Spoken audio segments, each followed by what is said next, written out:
세례를 예수님께서 이 직전에 보면 세례 받으시는 예수님에 대한 어떤 장면이 나옵니다. 세례 요한으로부터 세례를 받으시죠. 이 장면에서 중요한 것이 있는데 그것은 동시에 등장하는 성부, 성자, 성령 이 삼위 하나님입니다. 예수님께서 세례를 받으셨다 이 내용도 중요한데 그것 못지않게 진짜 중요한 것은 삼위 하나님이 처음으로 한 성경 안에 딱 한 구절 안에 딱 드러나신다는 것이죠. 주님은 여러분 생각을 해보십시오. 세례를 받는 분이 아니라 세례를 주어야 하시는 분입니다. 그 위치적으로 봤을 때는. 그런데도 주님께서는 세례를 받으시는데 그 이유에 대해서 말씀하시기를 3장 15절에 우리가 이와 같이 하여 모든 의를 이루는 것이 합당하니라. 그러니까 무슨 얘기예요? 자기가 세례를 받는 것이 뭐예요? 하나님의 의, 그러니까 뜻을 이루는, 하나님의 뜻을 이루는 합당한 일이라는 것입니다. 그러니까는 예수님께서 이제 공생애, 그죠? 이제 메시아 사역, 그리스도 사역을 시작하실 때 있어서 이 기름 부으심, 성령의 기름 부으심이 반드시 있어야 된다는 것이죠. 우리가 이제 구약 성경을 보면은 이렇게 기름 부어 세웠다 이런 표현들이 자주 등장하지는 않습니다. 다윗이 이게 왕으로 세움을 받을 때 기름을 붓죠. 사무엘 선지자가 가서. 근데 무슨 다른 어떤 선지자들이 기름 부어 세움을 받았다는 내용은 그렇게 많이 등장하진 않아요.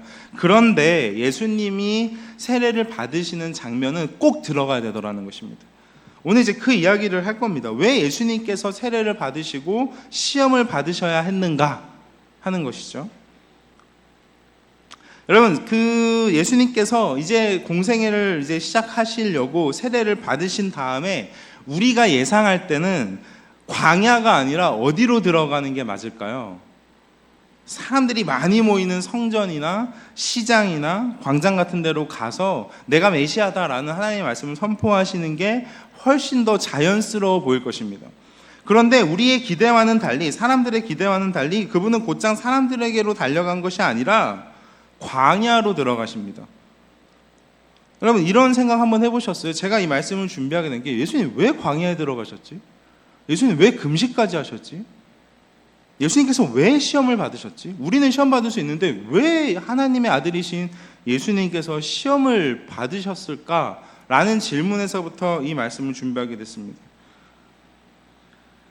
여러분 예수님께서는 아무도 없는 광야로 들어가셨는데 그 광야로 가신 것이 예수님이 자의로 광야로 가신 것이 아니라 오늘 말씀을 보니까 1절 말씀 우리 다 같이 한번 읽어볼까요? 시작. 그때 예수께서 성령에게 이끌리어 마귀에게 시험을 받으러 광야로 가사. 여러분 성령께서 성자 예수님을 사람들이 많은 시장이나 성전이 아니라 어디로 이끄셨다는 거예요?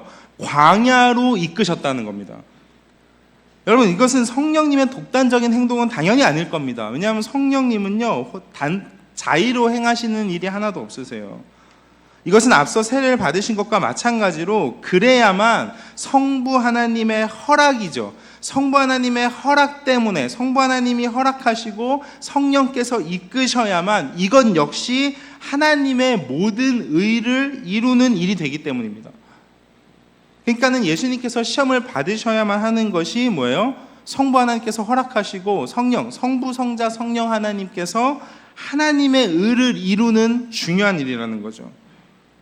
그러니까 성자 예수님께서 세례를 통해 메시아 사역을 감당하심에 있어서 사람들에게 이제 달려가시는 것이 아니라 시험을 받는 것이 매우 중요하다는 것입니다. 여러분 하나님의 의를 이루는 것이 무엇이라고 생각하십니까? 그것은 예수님의 이름의 뜻처럼 성자 예수님께서 그리스도의 상명, 그죠? 성자 이제 예수님은 이제 직분이 붙는 거예요. 그리스도라고 하는 직분이 붙게 되는 것입니다. 그 그리스도의 직분, 그 사명을 감당하셔서 뭐 하시는 거예요? 자신의 이름처럼 당신의 백성을 그들의 죄로부터 구원하시는 일을 이제 하시는 것입니다. 따라서 본 시험의 목적은 예수님이 메시아 사명을 감당하시기 위한 성부 하나님의 메시아 자격 테스트예요. 그래서 오늘 제목을 제가 예수님의 메시아 테스트라고 했습니다. 제가 여러분들의 이해를 돕기 위해 하는 표현이기 때문에 여러분들이 생각할 때 예수님한테 감히 그런 테스트 이런 어떻게 하지? 이렇게 하시더라도 이해를 돕기 위해서 제가 이렇게 제목을 붙인 것을 좀 널리 양해해 주시길 바랍니다. 저는 여러분들이 성경을 바르게 이해하길 원합니다. 그리고 목사로서 제 역할이 그거예요. 그럼 마태복음이 예수님이 그리스도가 될 자격이 있냐 없냐를 왜 다루고 있고 우리는 그것을 왜 알아야 할까요? 예수님이 그리스도라는 곧 그리스도라는 것을 증명하시기 위해서 이게 필요하다는 것입니다. 왜 예수님께서 시험을 받으셔야만 하느냐? 왜 메시아 테스트를 받으셔야만 되는가? 그것은 예수님이 그리스도라는 것을 증명하시는 거예요. 누가? 하나님이 직접 성부, 성자, 성령 삼위 하나님께서 그것을 직접 증명하신다는 것입니다. 여러분, 성경은요 예수님을 무작정 믿으라고 하지 않습니다. 그냥 믿어. 그냥 무조건 믿어. 아멘 하면 돼. 여러분, 이렇게 성경은 하지 않아요. 완벽하게 타당한 근거를 제시합니다. 여러분, 믿음이라는 것은 물론 하나님의 선물입니다. 그러나 그 믿음은 허무맹랑한 것이 아니에요. 사람들이 쫓는 망령되고 허탄한 신화와는 차원이 다릅니다. 성경은 카더라 이렇게 되는 것이 단 하나도 없어요. 하나님은 당신의 선하시고 의로우신 분명하신 뜻을 따라 우주 만물을 창조하셨고 거기에 질서를 부여하셨습니다. 여러분, 단 한 차례도 그 질서, 그 오더가 망가진 적이 없어요. 망가뜨릴 수도 없죠. 여러분, 인간이 죄를 짓고 인류의 역사가 여기까지 오면서 단 한 번도 하나님의 뜻대로 되지 않는 것은 없습니다. 아멘입니까? 아멘 하셔야 돼요. 하나님의 뜻대로 되지 않는 일이 단 하나도 없습니다.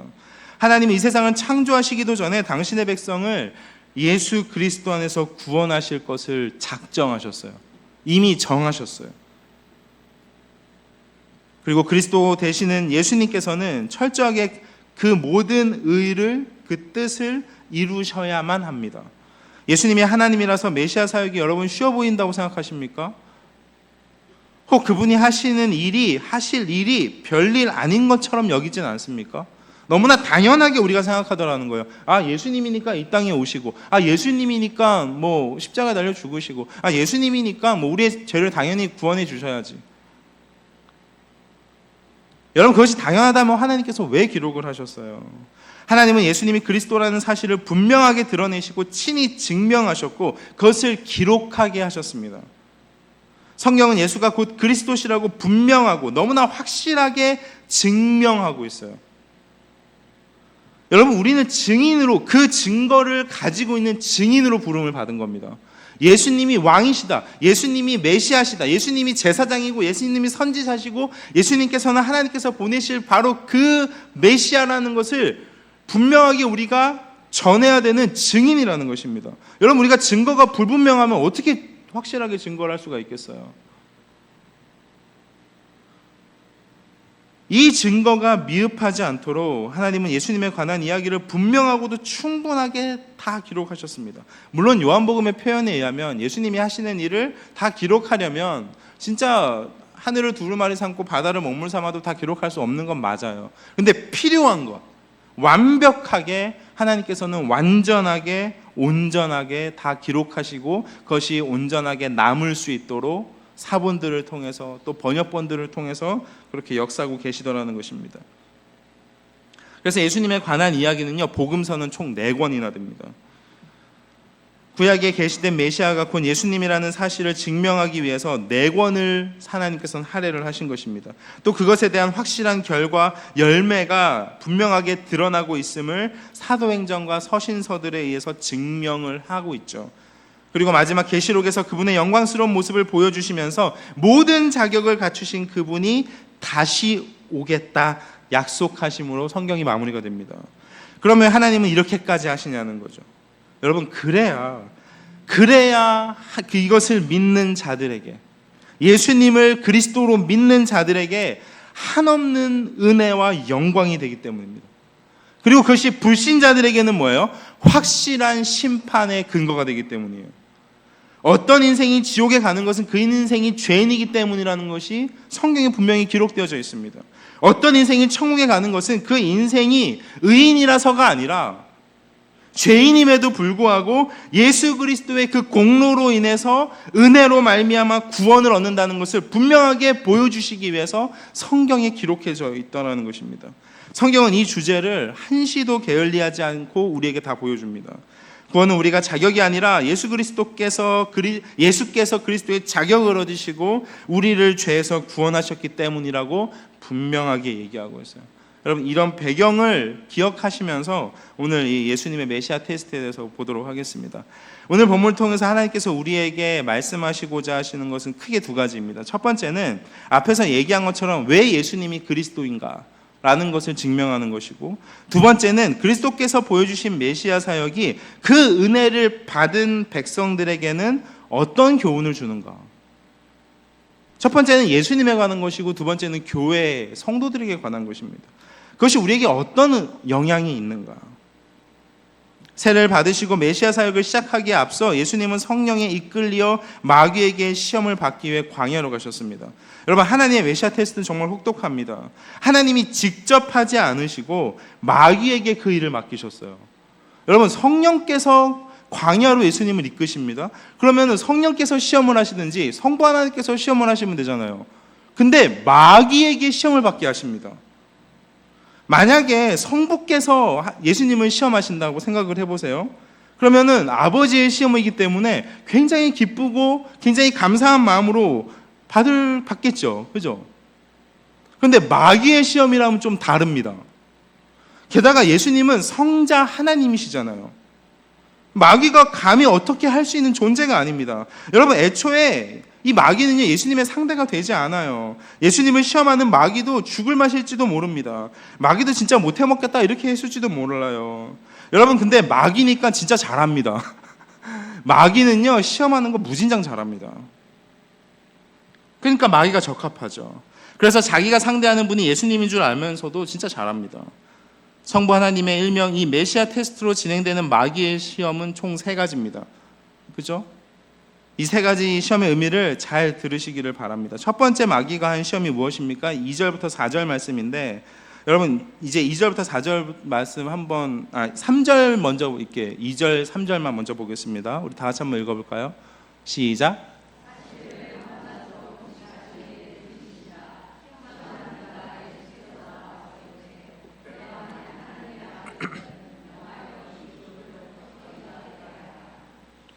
자, 뭐라요? 40일을 금식하십니다. 예수님이. 얼마나 배가 고프시겠어요. 여러분, 예수님 하나님의 아들이시기 때문에 배가 안 고픈 거 아닙니다. 예수님도 피곤하시고 주무셔야 되고 화장실도 가셔야 되고. 40일 금식하면은요, 사람이 거의 이성을 잃습니다. 웬만하면 하지 마십시오. 예, 전 안 해봤어요. 근데 저희 아버지 하시는 거 봤는데 사람이 할 짓이 못 됩니다. 여러분, 이 시험을 저는 성부 하나님께서 성자 예수님에 대한 메시아 테스트라고 했어요. 근데 하나님께서 마귀를 통해서 하시는 첫 번째 테스트는 여러분 이겁니다. 지금 이 2절 3절 말씀을 축약하면 이거예요. 이것은 마귀를 통해서 예수님에게 뭐라고 말하는 거냐면, 메시아의 임무, 그러니까 그리스도의 사명은 너의 백성들에게 떡을 주는 것이다 라는 테스트입니다.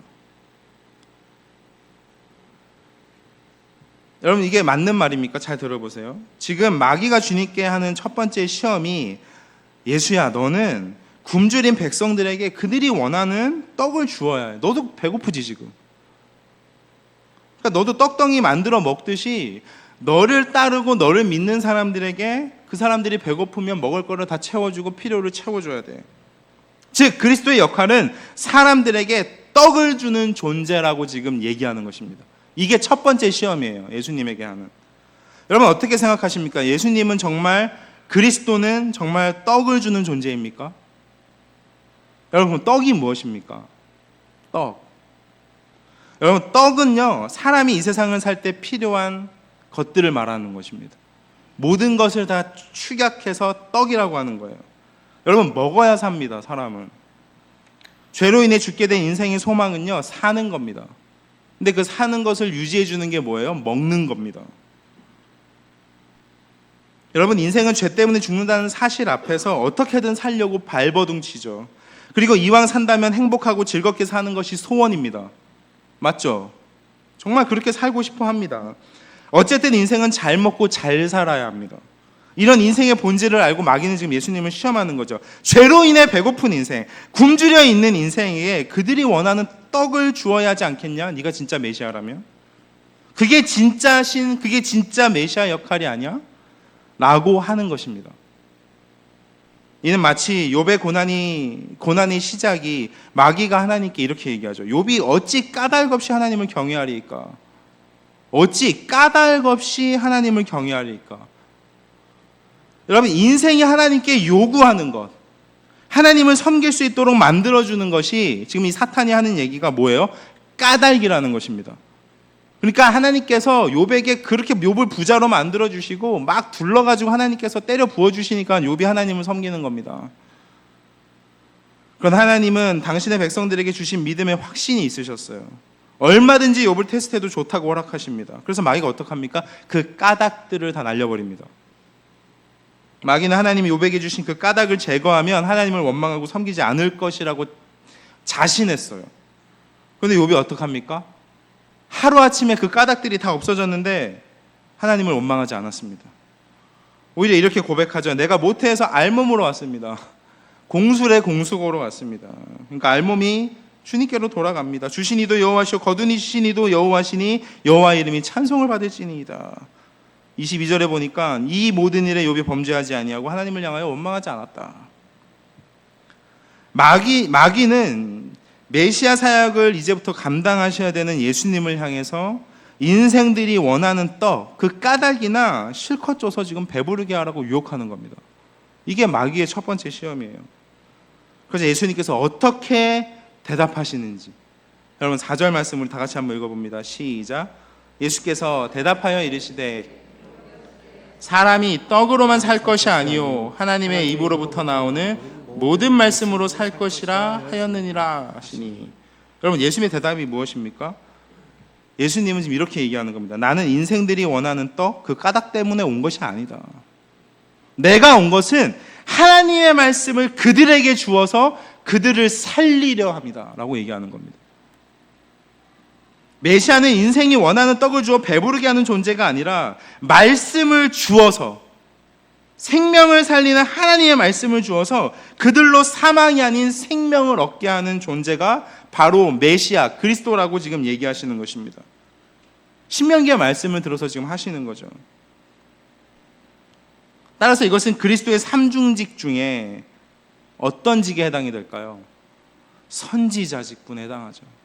그러니까 첫 번째 시험은 예수님이 선지자가 맞느냐, 그리스도의 삼중직 중에 첫 번째 선지자가 맞느냐, 이걸 지금 테스트하는 겁니다. 예수님은 그 존재 자체가 하나님의 말씀이라고 했어요. 요한복음 1장에 말씀이 육신이 되어 우리 가운데 거하시며 그랬습니다. 그 말씀이 뭐예요? 하나님이시다 그랬어요. 그러니까 이미 말씀으로 선지에 계신 예수님이 지금 육신을 입어서 성육신하셔서 우리 가운데 임하셨다. 이것이 요한복음의 핵심 메시지입니다. 그분은 태초 에덴 동산에서는 생명을 주시는 생명나무의 열매셨어요. 지금은 영원한 생명의 떡인 성경 말씀 그 자체입니다. 따라서 칼빈이 그 생명나무의 열매를 성내전적이다 이렇게 해석을 했거든요. 맞는 해석이죠. 그러니까 성내전적이란 말이 무슨 말이에요? 성내했다는 것입니다.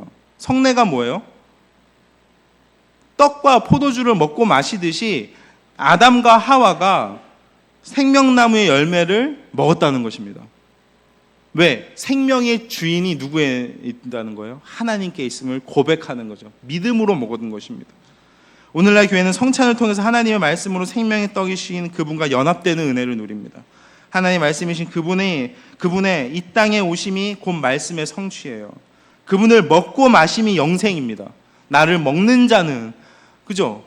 나는 생명수다. 그분이 곧 떡이라. 나는 하늘에서 본 하나님께서 나를 내려보내주신 떡이라는 거죠. 사랑하는 성도 여러분, 주님은 우리의 배를 채워주시기 위해서 메시아가 되신 분이 아닙니다. 욕심은 죄입니다. 그러니까 열심히 채워봤자 채워지지도 않을 뿐더러 결국 망합니다. 여러분, 이 세상의 떡을 많이 드셔보세요. 배밖에 안 나옵니다. 근데 여러분, 하나님 말씀을 먹어보십시오. 영혼이 건강해집니다. 이건 아무리 많이 먹어도 탈이 나지 않아요. 여러분, 혹시 예수님을 내 욕심, 어떤 내 니즈, 그죠? 나의 요구, 나 채워주시는 분으로 알고 계시지는 않습니까? 떡 때문에, 까닭 때문에 하나님을 믿는 사람에게 하나님이 어떻게 하실까요? 여러분, 하나님은요, 그 까닭을 다 치우시지 않습니다. 여러분, 하나님을 사랑하는 자녀들에게는 그 떡을, 그 까닭들을 치우시겠지만, 여러분, 안 그렇습니다. 하나님의 자녀가 아닌 사람들에게는 그 까닭을 잔뜩 줘서 배가 터지게 하십니다. 왜? 그래야 그것이 그 사람에게 합당한 심판의 근거가 되기 때문이에요. 여러분들의 소원이 무엇입니까? 내 소원이 이루어지는 것입니까? 아니면 하나님의 뜻이 이루어지는 것입니까? 이제 두 번째 시험으로 넘어가겠습니다. 두 번째 시험은요, 진짜 말 그대로 시험이에요. 진짜 시험입니다. 우리 5절 6절 말씀 한번 읽어볼까요? 5절 6절 말씀 다 같이 읽습니다. 시작. 이에 마귀가 예수를 거룩한 성으로 데려다가 성전 꼭대기에 세우고 이르되 네가 만일 하나님의 아들이거든 뛰어내리라. 기록되었을 때 그가 너를 위하여 그의 사자들을 명하시리니 그의 손이 너를 받들어. 예, 여기까지 보겠습니다. 네. 마귀의 두 번째 시험은 이것이죠. 예수 메시아의 임무, 그리스도의 사명은 백성들의 죄를 위해서 죽을 필요가 없다, 이렇게 얘기하는 겁니다. 지금 성전 꼭대기에서 떨어지면 어떻게 돼요? 죽잖아요. 근데 뛰어내리면 안 죽는다는 것입니다. 뛰어내려도 하나님이 받들어 주신다는 거예요. 여러분, 잘 생각해 보십시오. 지금 마귀가 하는 시험을 보면 애초에 말이 되지 않습니다. 사탄은 정말로 간사하고 교활합니다. 그리고 거짓의 아비가 틀림이 없습니다. 여러분, 그리스도 메시아로서의 두 번째 임무가 무엇입니까? 그것은 제사장적 사명이죠. 제사장적 임무입니다. 제사장의 임무예요. 그리스도의 삼중직 중 두 번째는 제사장입니다. 여러분, 제사장의 임무가 무엇입니까? 그것은 제사를 통해서 백성들의 죄를 용서받게 하는 겁니다. 원래는 내가 죽어야 되는데 제물이 대신 죽는 거죠. 이거를 관할하는 게 제사잖아요. 그러니까 제사장은 그 역할을 하는 거예요. 예수님의 메시아 사역의 절정은 당신의 백성들의 죄를 위해서 대신 죽는 것입니다. 친히 제물이 되셔서. 근데 마귀는 어떻게 하라는 거예요? 죽을 필요가 없다고 얘기하는 것입니다. 예수님에게. 여러분, 이것은 엄청난 시험이죠. 그것도 시편의 말씀을 인용해서 얘기합니다. 여러분, 예수님에게도 죽음은 피하고 싶은 것입니다. 정말이에요. 여러분, 생각 한번 해보십시오. 하나님이 어떻게 죽을 수 있습니까? 하나님은 죽으면 안 되는 겁니다. 하나님이란 존재는 죽을 수가 없는 존재죠. 죽고 싶어도 못 죽는 게 신입니다. 하나님은 불사의 존재세요. 그 자체로 고결하고 죄가 없으시기 때문에, 거룩하신 분이시기 때문에 죽지 않습니다. 여러분, 죽는 것은 죄인들에게나 해당되는 것이지 하나님께는 아닙니다.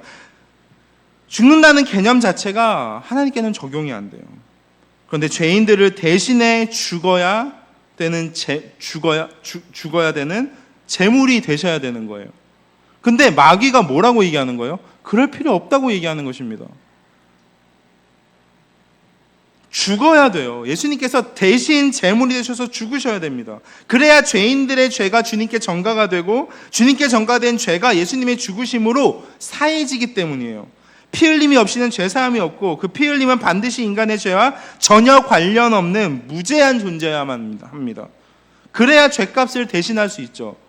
죄가 있는 존재가 어떻게 죄를 대신합니까? 그냥 죄를 더할 뿐이지. 그러니까는 죄인이 아니셔야 돼요, 예수님은.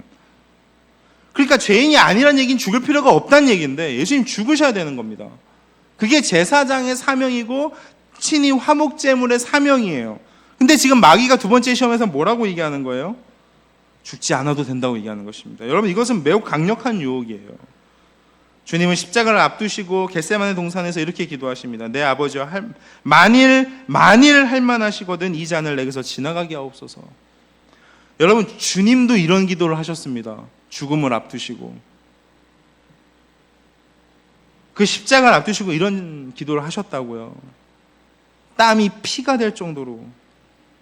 그만큼 주님의 십자가의 무게는 엄청났던 것입니다. 그러나 주님은 그렇게 해서는 죄인 구원이라는 하나님의 의를 이룰 수가 없다는 것을 너무나 잘 알고 계시기 때문에 그러나 나의 원대로 마옵시고 아버지의 원대로 되기를 원하나이다. 이렇게 기도하신 것입니다. 그래서 주님께서 이 시험을 어떻게 이기십니까? 7절 말씀 다 같이 읽겠습니다. 시작. 또 기록되었을 때 주 너의 하나님을 시험하지 말라. 하셨느니라. 지금 마귀가 시험하는 존재는 뭐예요? 하나님이라는 겁니다. 하나님을 시험하지 말라. 이제 마지막 세 번째 시험에 관한 내용입니다.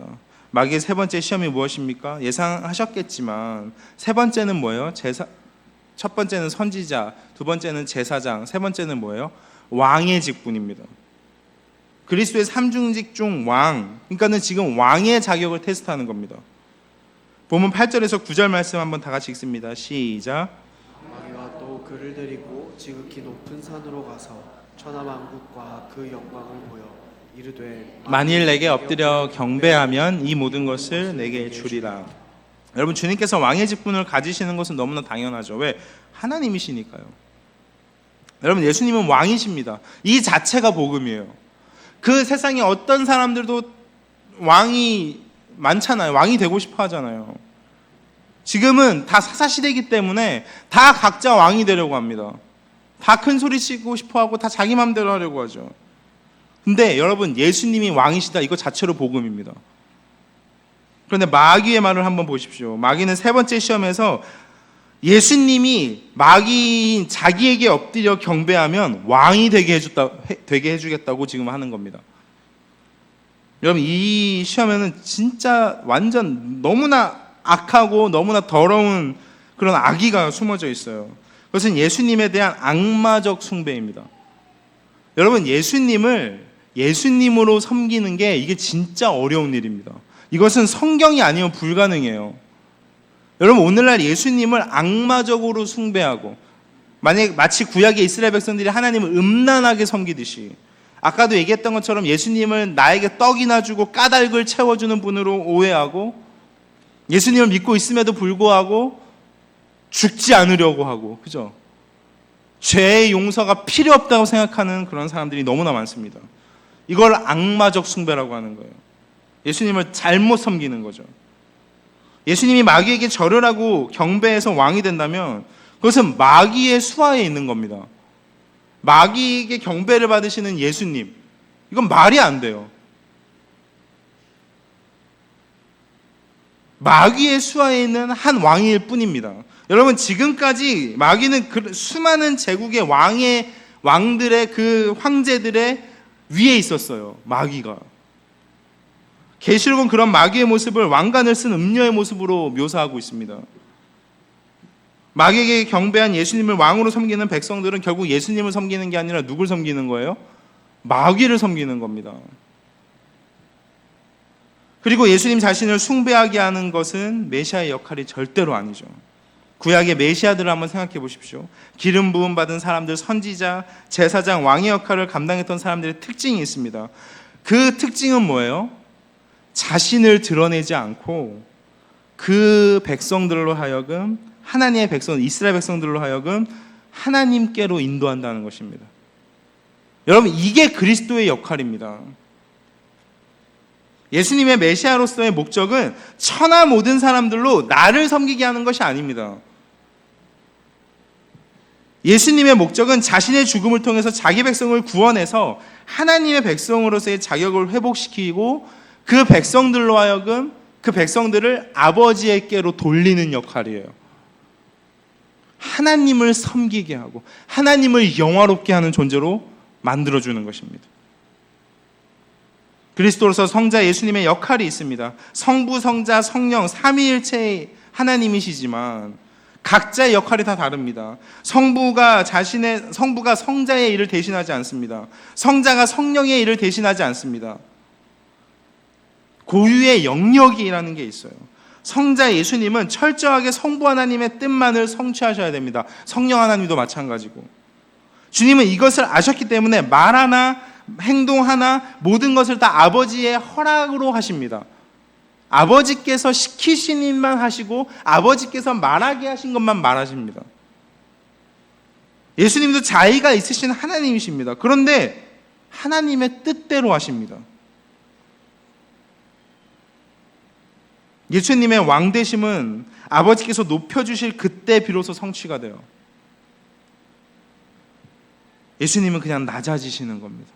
하나님이 그를 지극히 높여주십니다. 예수님은 낮아지시고 죽어지시고 겸손한 왕이시지만 그 예수님, 그 죽으신 예수님을 하나님이 높이시는 것입니다. 주님의 메시아로서의 역할은 잃어버린 양을 찾아 성부 하나님께로 인도하는 것입니다. 구약의 이스라엘의 왕들의 목적을 아십니까, 여러분? 구약의 이스라엘 백성들의 왕, 구약의 왕들 한번 생각해 보세요. 여러분, 어떤 왕이 선한 왕입니까? 하나님을 잘 섬기게 해주는 왕이 선한 왕입니다. 악마를 숭배하고 우상을 숭배하는 왕들은 다 악한 왕이에요. 왜? 백성들도 똑같이 그렇게 되거든요. 우상을 숭배하는 왕들은 똑같이 백성들도 우상을 숭배합니다. 하나님을 섬기는 왕은요, 백성들도 하나님을 섬깁니다. 왕을 섬기는 것이 아니라 왕을 세우신, 기름 부어 세우신 하나님을 섬기는 것입니다. 마찬가지로 예수님도 뭐예요? 우리로 하여금 하나님을 섬기게 합니다. 자기가 높음을 받으면 그는 교만하여 하나님을 배반하고 결국 백성들도 하나님을 섬기지 못하도록 만들잖아요. 근데 예수님은 겸손의 왕이십니다. 너무나 겸손하셔서 나귀 새끼를 탔다 그랬어요. 예수님은 철저하게 당신의 백성들을 아버지께로 인도합니다. 어디 이상한 데로 인도하지 않아요. 아버지께로 인도합니다. 오직 하나님을 경배하고 그만 섬기라고 하시죠. 그래서 10절 말씀이 그렇게 나오는 것입니다. 10절 말씀 시작. 이에 예수께서 말씀하시되 사탄아 물러가라. 기록되었으되 주 너의 하나님께 경배하고 다만 그를 섬기라. 여러분 보십시오. 사탄아 물러가라. 주 너의 하나님께 경배하고 다만 그를 섬기라. 여러분 이게 주님, 만약에 이것이 예수님이 아니면 우리는 하나님을 섬길 수 없다는 뜻입니다.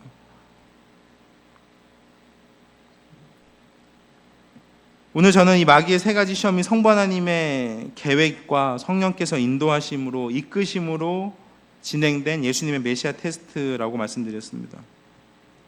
그러면 이 예수님의 이 테스트가 우리에게 주는 교훈이 무엇일까요? 이제 이것을 살펴보고 마치려 합니다. 그건 역시 세 가지로 정리해 볼 수 있겠습니다. 첫 번째는 예수 그리스도를 믿음으로 구원받은 하나님의 백성, 교회는, 그리스도인들은 이 땅을 살아갈 때 떡이 아니라 하나님의 말씀으로 살아야 된다는 것입니다. 예수님은 단지 인생들의 떡 때문에 오신 분으로 생각하면 우리의 신앙은 완전히 헛된 것이 됩니다. 완전히 헛다리 짚은 신앙이 되는 것입니다. 예수님은 선지자로서 하나님의 말씀을 전하신 정도가 아니라 그 말씀의 본체, 영원한 생명의 떡 그 자체이십니다. 구약의 이스라엘 백성들 보십시오. 광야에서 하늘에서 내려온 만나를 먹었어도 죽었습니다. 하지만 예수님을 먹는 사람들은 영원히 죽지 않아요. 여러분 어떤 성도가 행복한 성도입니까? 오직 여호와의 율법을 즐거워하여 그의 율법을 주야로 묵상하는 자라 그랬습니다. 생명의 떡이신 예수님을 주야로 묵상하는 것, 주야로 먹는 것. 여러분 구약 시대에는 이 더러운 짐승, 정결한 짐승과 더러운 짐승이 있습니다. 이 정결한 짐승만 먹을 수 있어요. 특징이 뭔지 아십니까? 되새김질하고 쪽발이 갈라진 것입니다. 이 두 가지가 모두 성립이 돼야지만 먹을 수 있습니다. 소, 대표적인 양, 염소 이런 건 먹을 수 있어요. 돼지는 구분 갈라졌는데 되새김질 안 합니다. 그럼 뭘 의미할까요? 하나님 말씀을 매일 묵상하는 걸 말하는 거예요. 묵상하는 걸. 이게 되새김질하는 겁니다. 그 다음에 쪽발이 갈라진 건 뭐예요? 거룩한 삶을 말하는 것입니다. 생명의 떡이신 예수님을 날마다 먹어야 삽니다. 할렐루야. 날마다 먹으십시오. 초대교회 성도들 아시죠? 사도행전 2장 46절에 보니까 날마다 마음을 같이하여, 이 사람들 진짜 웃긴 사람들입니다. 날마다 모였습니다. 성전에 모이기를 힘쓰고 집에서 떡을 떼며 기쁨과 순전한 마음으로 음식을 먹고. 여러분 오늘날 현대교회가 이것이 물리적으로 여러분 할 수 없겠죠. 우리가 매일같이 어떻게 모이겠습니까? 근데 여러분 개인적으로도 불가능할까요? 여러분 혼자서는 할 수 있습니다. 여러분 가족끼리는 할 수 있습니다. 두세 사람이 모이는 곳에 내가 함께 하겠다고 하셨어요. 개인적으로 날마다 말씀을 먹는 일이 금지되지 않았습니다. 코로나 때도 나 혼자 말씀 보고 성경 읽고 기도하는 것은 얼마든지 할 수 있는 일이었어요. 얼마든지 우리는 개인적으로 주님과 동행하는 삶을 살 수 있습니다. 주님을 날마다 먹을 수 있어요. 여러분, 그래야 우리의 생명이 유지되는 것입니다. 여러분, 에덴 동산에 있는 생명나무의 열매를 한번 생각해 보십시오. 어떤 사람들은 생명나무 열매를 안 먹었다고 생각합니다. 왜? 한 번만 먹어도 영생할 거라고 생각하거든요. 여러분, 이건 지속성입니다. 여러분, 하나님 말씀 하루라도 안 보십시오. 안 먹어보십시오. 하루 정도는 괜찮겠지. 여러분, 한 3일 금식 한번 해보세요. 우리의 영혼이 메말라 버릴 겁니다. 우리의 영혼이 죽어갈 것입니다. 완전히 죽진 않아도 완전히 그냥 진짜 시체 비스무리하게 돼가지고 먹어야 되는 거예요. 먹어야 돼요. 자, 두 번째 교훈은 이것입니다. 하나님이 모든 어려움과 환난, 심지어 죽음에서 다 건져주실 것이라 착각하지 말라는 겁니다. 여러분, 하나님이 모든 우리의 삶에 있는 모든 어려움과 환난, 심지어 우리가 죽는다 할지라도 하나님께서 나를 죽음에서부터 건져주시고 모든 어려움에서 다 건져주실 것이라 착각하지 마십시오. 여러분, 그리스도인이 안 죽습니까? 그리스도인도 죽습니다. 왜? 한 번 죽는 것은 하나님께서 정하신 일이거든요. 우리 두 번 죽지 않아요. 한 번은 죽어야 됩니다. 어떤 사람들은 예수님 믿는데 왜 이렇게 안 되냐고 얘기합니다. 그건 성경을 몰라도 진짜 너무 몰라서 그런 거예요. 욥기가 있잖아요. 우리 주님께서는요, 우리의 모든 어려움과 환난, 심지어 죽음에서 우리를 건지시는 분은 맞습니다. 근데 여러분, 실제적으로 우리의 삶의 어떤 한 부분에서 그렇게 하시냐? 안 그렇게 하십니다. 우린 다 이해할 수 없어요. 나에게 왜 이런 일이 일어나지? 시간이 지나야 겨우 알게 됩니다. 여러분, 우리가 만약에 하나님은 나를 모든 환난에서 다 건져주시고 심지어 나를 죽지 않게 하실 거야, 그러면서 병원에도 가지 않고 아무것도 하지 않아요. 그럼 어떻게 될까요? 죽습니다, 진짜. 여러분, 이건 착각이에요. 완전히 하나님을 오해하는 것입니다. 하나님은 당신의 백성에게 고난이 불필요하다, 죽지 않는다, 이런 말씀 하신 적이 단 한 번도 없으십니다. 성경을 읽어보십시오. 고난은 성도에게 필수고요. 악인들은 성도를 죽인다고도 나와 있어요, 요한계시록에. 근데 영혼은 멸할 수 없다, 이렇게 나옵니다. 여러분, 성도에게 고난은 필수입니다. 성도는 고난을 통해 하나님의 백성으로 연단이 되고 만들어져 갑니다. 교회는 단 한 시대도 고난과 핍박이 없었던 적이 없었습니다. 앞으로도 마찬가지일 겁니다. 고난은 다윗, 그죠? 저는 119편이 다 다윗이라고 썼을 거라고는 안 하는데 거기 뭐라고 나와요? 고난 당한 것이 내게 유익이라, 이렇게 나옵니다. 이게 고난의 어떤 의미를 발견한 사람들입니다. 어떤 분이 이런 얘기를 하시는 거 들었어요. 고난을 애지간히 안 당해봐서 그런 거라고. 여러분, 진짜 고난 받은 사람만이, 그 고난을 통해서 하나님 주신 은혜를 발견한 사람만이 할 수 있는 고백이 바로 그 고백입니다. 고난이 불필요했다면 예수님이 왜 고난을 받으셨을까요? 왜 주님이 죽으셔야만 했을까요? 그분은 고난받는 종이셨습니다. 당신의 백성들의 죄를 위해서 대신해서 죽으신 분이셨어요. 마귀가 아까 뭐라 그랬어요? 죽지 않아도 된다고 얘기한다 그랬죠? 예수님 죽으셨습니다. 왜? 그것이 우리를 살리는 일이기 때문입니다. 바울은 뭐라 그랬어요? 나는 날마다 죽노라 그랬어요. 그리스도의 남은 고난을 그의 몸된 교회를 위하여 내 육체에 채우노라 그랬습니다. 성도가 고난받는 이유는 교회 때문이에요. 교회는 그리스도를 머리로 하는 주님의 몸입니다. 주님의 신부입니다. 그렇습니다. 우리는 주님 때문에 고난을 받는 것입니다. 주님 때문에. 우리는 복음이신 그리스도와 함께 고난을 받는 그의 백성들입니다. 주님이 고난받는 당신들의 백성들에게 주신 말씀이 있어요. 저는 이 말씀이 마태복음 5장, 6장, 7장의 산상수훈이거든요. 저는 이 말씀을 제일 좋아합니다. 5장 11절, 13절 말씀인데, 나로 말미암아 너희를 욕하고 박해하고 거짓으로 너희를 거슬러 모든 악한 말을 할 때에는 너희에게 복이 있나니 기뻐하고 즐거워하라. 하늘에서 너희의 상이 큼이라. 너희 전에 있던 선지자들도 이같이 박해하였느니라. 참된 그리스도인들은 이 신앙으로 죽음 앞에서도 겁내지 않았습니다. 당당히 죽음을 맞이했습니다. 왜? 그래야 살거든요. 그래야 주님 품에 가거든요. 세 번째 교훈입니다. 그것은 오직 하나님만 섬기라는 것입니다.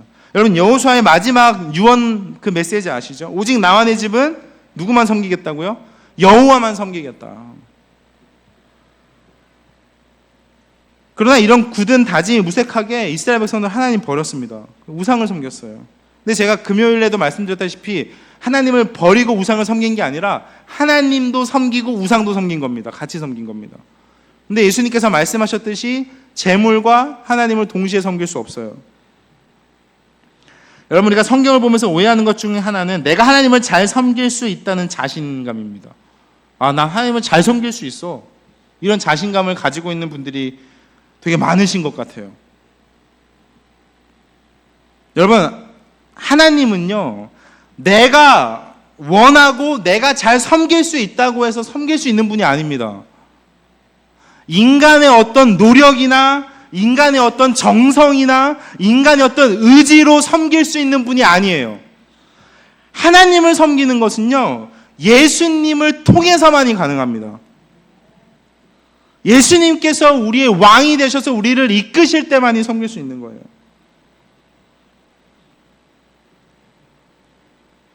우리가 하나님을 섬길 수 있는 단 하나의 근거는 성자 예수님께서 그리스도의 직분을 통해서 우리를 오직 하나님만 섬길 수 있도록 인도하셨다는 것입니다. 나로 말미암지 않고는 아버지께로 갈 수 있는 사람이 갈 수 있는 것이 없다. 내가 곧 길이요 진리요 생명이다. 예수님 말고는 없어요. 예수 그리스도가 아니면 우리는 하나님을 섬기는 일에서 실패합니다. 예수님을 안 믿으면서도 나는 하나님 잘 섬기고 있어. 예수님은 잘 모르겠는데 난 하나님 믿고 있어요. 이 거짓말입니다. 말도 되지 않는 거예요. 그 하나님은 여러분, 성경 속에 있는 하나님이 아니라 진짜 이상한 내가 만든 하나님입니다. 내가 막 여기저기 주워 들은 거 조합해서 만드는 하나님이죠. 요즘 그런 하나님이 진짜 많은 것 같아요. 우리는 그리스도가 아니면 어떤 경우에서든 다 실패합니다. 우리가 기도할 때도 예수님의 이름으로 기도하는 것은 예수님의 이름으로 기도하지 않으면 그 기도는 완전히 무쓸모, 영향가가 없어요. 우리가 하나님을 섬기고 예배하는 것도 마찬가지입니다. 예수님을 빼놓고 하나님을 섬길 수 없습니다. 왜? 그분이 하나님과 우리 사이를 가로막고 있던 죄의 담을 허무셨기 때문입니다. 사랑하는 성도 여러분, 오직 의인은 믿음으로 삽니다. 그 믿음은 예수 그리스도를 통해서 우리에게 주어집니다. 그게 하나님께서 그렇게 정하셨어요. 이걸 누가 바꿀 수 있겠어요? 하나님 정하셨는데.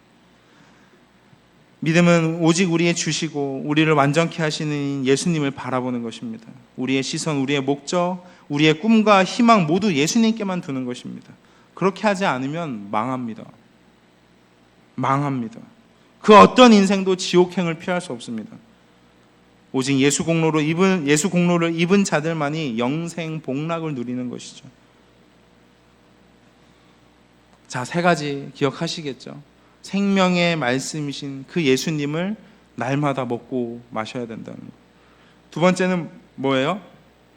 나에게 있는 고난, 그 어려움들, 예수님이 다 해결해 주실 거야. 여러분, 안 해결해 주셔도 예수님은 우리를 구원하십니다. 예? 진짜 예수님은 진짜 그게 놀라운 거예요. 해주시면 좋겠는데 안 해주실 때도 많습니다. 세 번째, 하나님을 온전히 섬길 수 있는 것. 하나님 온전히 섬기는 것입니다. 그래야 우리의 영혼이 건강해지고 우리의 육신은 날이 갈수록 늙고 후패하겠지만 우리의 영은 날마다 새로워지는 거죠. 새로워지는 것입니다. 이것이 성도의 삶의 참된 본질입니다. 예수님이 시험을 말씀으로 통과하심으로 자신이 그리스도이심을 증명하셨듯이 우리도 주님처럼 여러 가지 우리에게 오는 시험을 말씀으로 이겨내고 그리스도인임을 증명하며 살아가는 우리 모두가 되기를 주님의 이름으로 간절히 소망합니다.